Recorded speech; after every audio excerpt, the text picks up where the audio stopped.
கொஞ்சம் இருங்க, ஒரு பேர் வைக்கிறீங்களா? எனக்கு இல்ல, இந்த சிக்கனுக்கு. சிக்கன் வச்சு எல்லாமே ட்ரை பண்ணியாச்சு. என்னடா பண்ணன்னு யோசிச்சுட்டு இருக்கும் போது எதுவுமே யோசனை வராம என்னத்தையாவது போட்டு ஏதாவது ஒண்ணு பண்ணும்போது அது சூப்பரா வந்துரும்ல, அந்த மாதிரி வந்த ரெசிபி தான் இது. ஆனா டேஸ்ட் சூப்பரா இருந்தது. எப்படி செய்யுதுன்னு பார்க்கலாமா?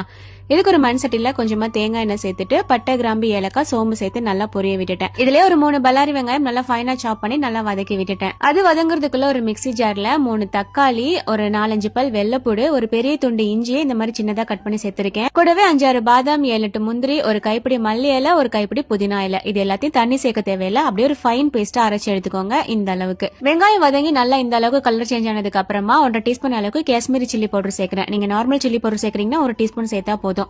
கூடவே 1 டீஸ்பூன் தனியாத்தூள், 1/2 டீஸ்பூன் ஜீரகத்தூள், 1/2 டீஸ்பூன் கரம் மசாலா, இந்த சிக்கனுக்கு தேவையான அளவுக்கு உப்பு எல்லாத்தையும் சேர்த்துட்டு மசாலாவோட பச்சை வாசம் போற வரைக்கும் நல்லா மிக்ஸ் பண்ணி விடுங்க. கொஞ்ச நேரம் மூடி போட்டு வைங்க.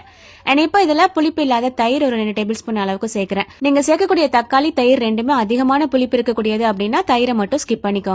இப்போ நம்ம அரைச்சு வச்சிருந்த பேஸ்ட் கூடவே மிக்ஸி ஜார் அலசி தண்ணி எல்லாம் சேர்த்துட்டு நல்லா மிக்ஸ் பண்ணி விட்டுட்டு மூடி போட்டு வைங்க. பச்சை வாசம் போகணும். லோ ஃபிளேம்ல ஒரு 5 நிமிஷம் நல்லா வேக வச்சு எடுத்துக்கோங்க. இப்போ இதுல கிளீன் பண்ணி வச்ச சிக்கன் ஒரு 1 கிலோ அளவுக்கு சேர்க்கிறேன். சேர்த்துட்டு அந்த மசாலாவோட நல்லா மிக்ஸ் பண்ணி விட்டுருங்க. தண்ணி விட தேவையில்லை, சிக்கனே தண்ணி விடும் அப்படின்றனால. மூடி போட்டு சரியா 5 நிமிஷம் கழிச்சு ஓபன் பண்ணோம் அப்படின்னா லேசான தண்ணி விட்டுருக்கோம். இப்போ ஒரு தடவை நல்லா கலந்து விட்டுட்டு ஒரு 1/2 கப் அளவுக்கு தேங்காய் பால் சேர்க்கிறேன்.